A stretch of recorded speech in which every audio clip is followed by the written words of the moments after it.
Dear Michael Peck, good morning. I send dear Anatoly Korkin. He will support our discussion today. What about me? I'm a student of first year master's degree of innovation management at the Higher School of Economics. I have a bachelor degree from Bauman University. I'm a design engineer. Yeah. The recording of the conference will be on Anatoly Korkin's YouTube channel. Dear audience, please mute your microphones for all discussion. You will be able to ask your questions with hand raised at the end of the discussion. Now I think let's get started. Today we are going to discuss with Michael Peck, a businessman from Silicon Valley, about Li batteries recycling technologies. Dear Michael, first of all, tell us about yourself, your professional activity, what are you doing now, and what experience did you have before? Yeah, I'm Michael Peck. I am serial entrepreneur in the lithium-ion battery and hydrogen fuel cell technology for last 20 years. I am currently more focused on to deliver the next generation hydrogen fuel cell, and then as well as actually the electrolyzer. Based on very disruptive porous material, which can enhance the fuel cell lifetime as well as performance. In the meantime, I'm still running the lithium-ion battery material and then cell company as a hobby. So that's actually my experience. What are your interest in the battery industry? Well, like I said, I'm more focused on now due to the decarbonization and climate change issue, I'm spending more time in hydrogen instead of battery, since battery is great technology, but it has a lot of limitation. Good example, like some raw material mining, charging time, and safety. But it's still, it will continue the momentum next, I guess 25 years, along with the alternative technology like a hydrogen fuel cell. Maybe you know that technologies are currently being used in factories. Right. To answer your question, there is a two type of the technology used to run the hydrogen, and I'm sorry, the vehicle, transportation, and actually the energy storage. So they use a chemistry called NCM, which is nickel, cobalt, manganese, as the positive electrode, and then negative electrode you use a graphite, whether natural graphite or the artificial graphite. And then there is electrolyzer, liquid. You still use a liquid electrolyzer. And then the other type of the battery technology, which is invented by the Dr. Goodenough. He's still alive and at UT Austin, but kind of adopted by the China market. We call the lithium phosphate, iron phosphate, which is a low energy density, but more safe. So like a Tesla 3 using LFP, we call the technology for their Model 3 in Chinese version. But the rest of the world, the Tesla use we call the oxide material like NCM or NCA. NCA means a nickel, cobalt, aluminum. NCM is a nickel, cobalt, manganese.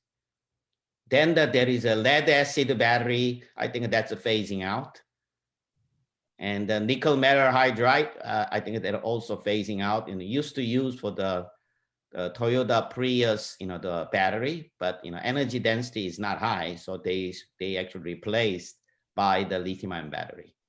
Elon Musk talked about his plans to build a plant for the manufacture of Tesla electric vehicles in Russia.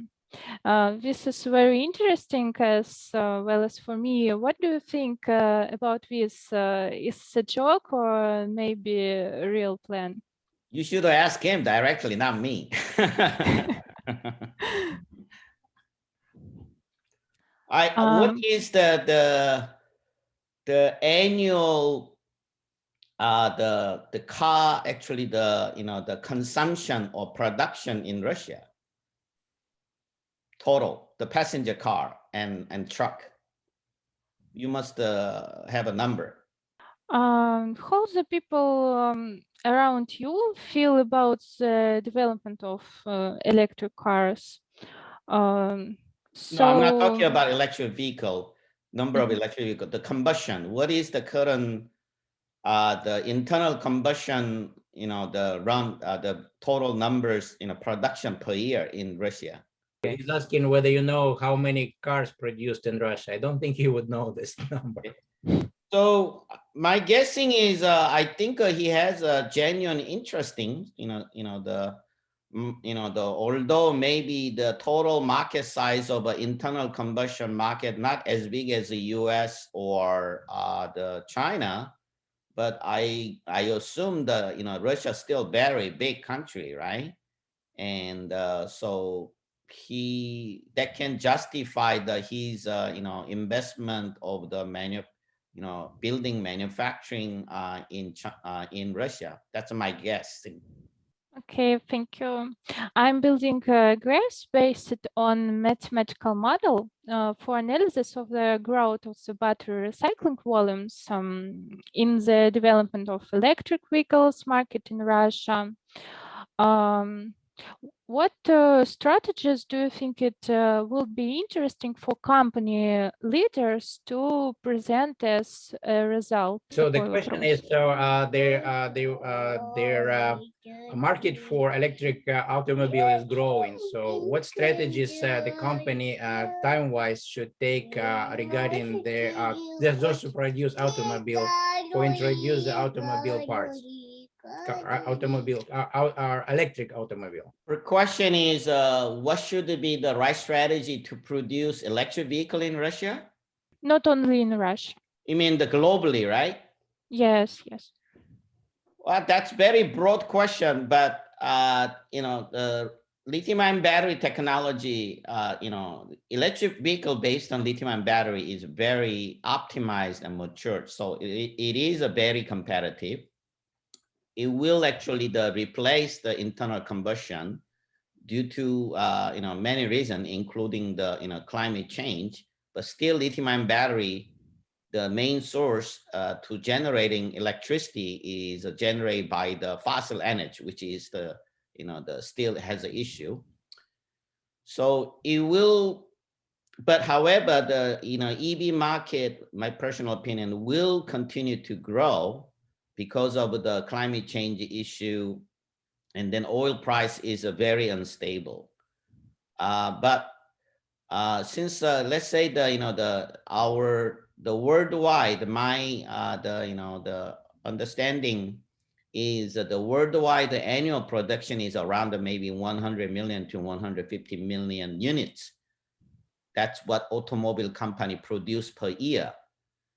So, and then the accumulated internal combustion, the vehicle, my understanding is over 1 billion worldwide.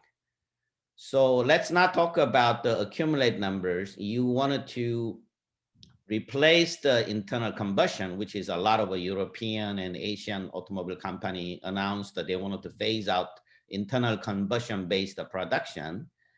You will face a couple of actually challenges, such as you need to construct completely different scale of the grid system to support, let's say, the 100 million electric vehicle.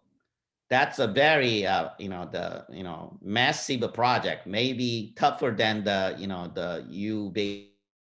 basically the travel to the Mars. Not simple the task. And second, what will be the feedstock to generate enough capacity, even the electricity, to support the 100 million vehicle. Good example, the Russia you have a serious the climate change issue in the ice, the whatever the land, the tundra, whatever you call. So that will be the issue. Now is a very small number. So this is just the beginning of the game. And the other one will be the material mining. As you know, like cathode material, like a cobalt, is available only very few the regions, such as like Congo, and that is actually the destroy the environmental and then the unstable. Congo is a very unstable country. That's why people try to reduce the cobalt, and then they wanted to increase the nickel for positive electrode. You have a safety issue. That's why you see a lot of fire these days. So one is actually the downstream mining issue. The other one is actually the grid construction issue, and I'm not even talk about the charging issue. And the charging time, the lithium-ion battery already reached limitation to improve. It will be very difficult to improve because it's a physics. So it's a pretty there is a pros and cons, and pros is the industry is getting very matured. The cons is a mining issue, the construction of a grid issue, and etc.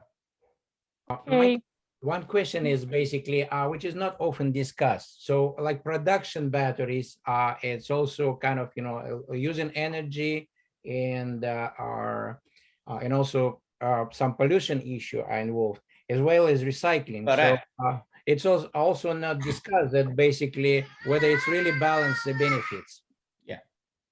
Yeah, current, you are correct, actually, Anatoly. So the production also generate a lot of pollution, especially like when you make the positive electrode, we call the cathode. They use the solvent, so which is hydrocarbon, and the people like a Tesla try to not to use a solvent. They try to use water, but it's not actually happening yet. So making lithium-ion battery is not zero emission product compared to like a hydrogen fuel cell. It can be the zero.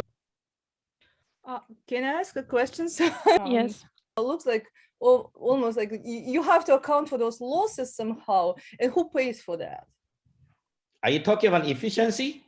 Yeah. When you the losses of energy. So when you have to. Yeah, the efficiency actually we cannot control, like because a lot of let's say degradation happen by the driving behavior, also temperature. So temperature, that's the weakness of the lithium-ion battery. You have a low temperature. No. What I mean, like about the whole cycle. So my question more about the whole cycle, like you mentioned earlier. So you have to burn fossil fuel, right? Yep. So I can use one slide. This is generated by the European Union many years ago. You can see, right? Yeah, right. I mean, yeah, I can see it. So this is actually which is the slide generated by maybe 4 years ago by the EU, the battery consortium. So what is your question? The question is, if we look at the whole cycle. Yeah. So this is the whole supply chain, right? The chain of from raw material all the way down to the recycling. For energy cycle. Yeah. Energy. So we got the fossil fuel. We burn the fossil fuel. We transport the energy by electrical, by the right convert and then transport. Yeah. And when you got your battery charged. Yeah. You drive, and then looking at that whole cycle, how that efficiency compared to having a fossil fuel in here, right here in your car, and burn it here. So how much losses do we have, and how we account for those losses, and who pays for those losses during transportation, accumulation, conversion, all the manipulation with the energy we do? It somehow should be somewhere calculated before it goes to, you know, to our car. Otherwise we just have it right there. So because we burn fossil fuel in our car. You mean the who actually picked up the cost the regarding the efficiency loss when you Yes, it has to be from the starting from the power generation all the way to run the product called the vehicle, right? Yes, and that one actually I don't have the answer. This slide is also very interesting because that's about another subject of the same kind of issue, I guess, because it's about material recycling and recycling, correct? Yeah. Okay, so that's also very interesting because that's another. This is basically you start with the material, you build actually electrode, active electrode, you build the cell, and then the pack, and then the platform, and then but between before we do that, on the left side, maybe the front end, before the raw material, you basically have to use one of the either fossil energy or nuclear energy. Then you generate the electricity by the feedstock, either natural gas or nuclear or renewable or coal, right? And then that actually electricity basically you use as a the energy source to operate the vehicle or aviation. Yeah, that's probably how it happened, right? So yeah. And again, so the raw material exploration is a fossil fuel based. Yeah, this one recycling, I can give you a couple of both. Either recycling means recovering material after your battery kind of become the degraded, and you can two way you can do the we call the recovery of a material itself. It's a a very the labor intensive work. And the other one is a couple of my friends are running, we call the second life battery.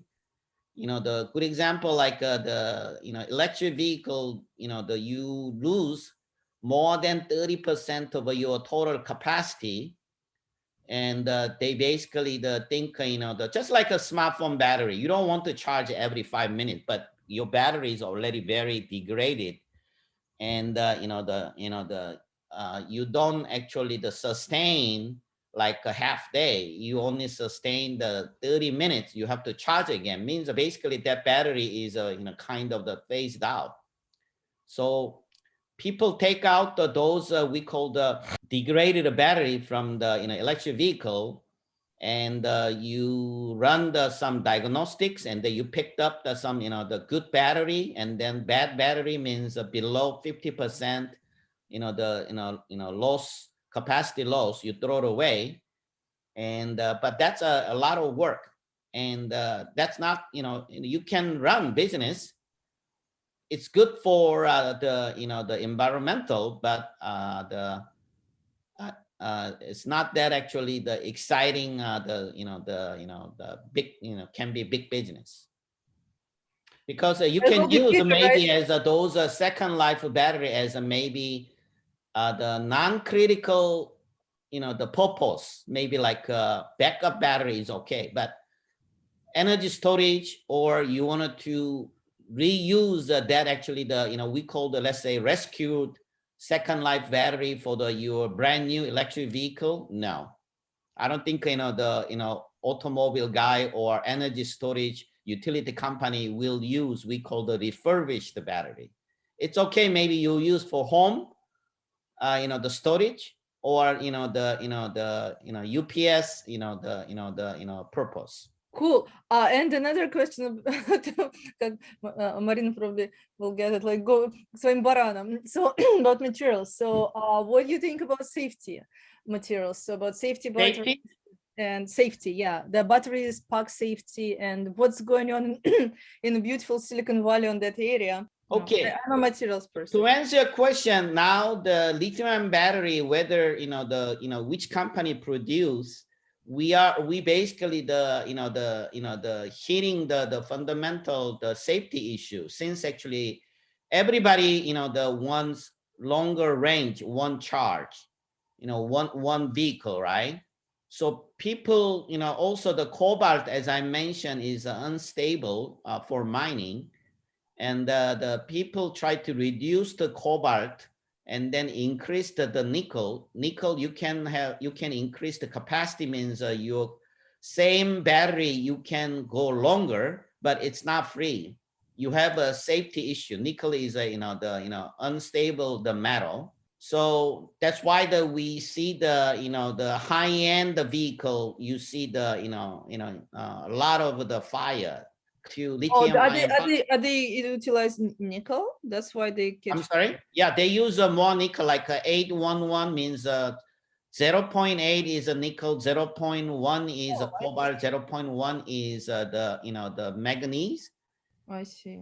And then but from 622 or 523, because you use 811, well, depends on also voltage, but still you can have an extra 15 to 30% more capacity, total capacity for battery. But the nickel is not actually the safe, so that's why it generate heat generation, you got fire. So the bottom line is cobalt based. They are not as unsafe as nickel based. Cobalt is as a periodical wise, it's a stability. So if you reduce the source of stability, you increase the risk. Yeah, sure. But how about like things like, I don't know, nail test with like when nail test, actually the chemistry NCM, you cannot pass 811 so far. That's why even China government you gave up. Okay. That's why the people pursuing we call the mono cell. The NCM, you cannot penetrate the nail penetration above 80 m-hour as a single cell. No, impossible, because that's the structure of NCM is the oxide, and then it generates the gas. Especially you want to, let's say you push your acceleration, and then you generate the heat generation, and then you trigger the fire. Okay. So that's why now the volume goes from now to 10x.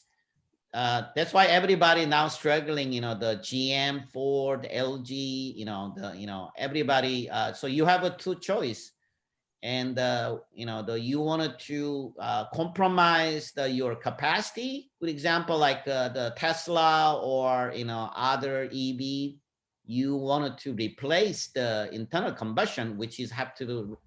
One battery pack have to last, around 500 miles, but that's very difficult. And the other one is you have a 450 miles. Let's say the 150 kilowatt battery pack. You have to sit on the charging station for maybe 1 hour to 2 hours. And people try to solve the issue by charging mechanism, high current.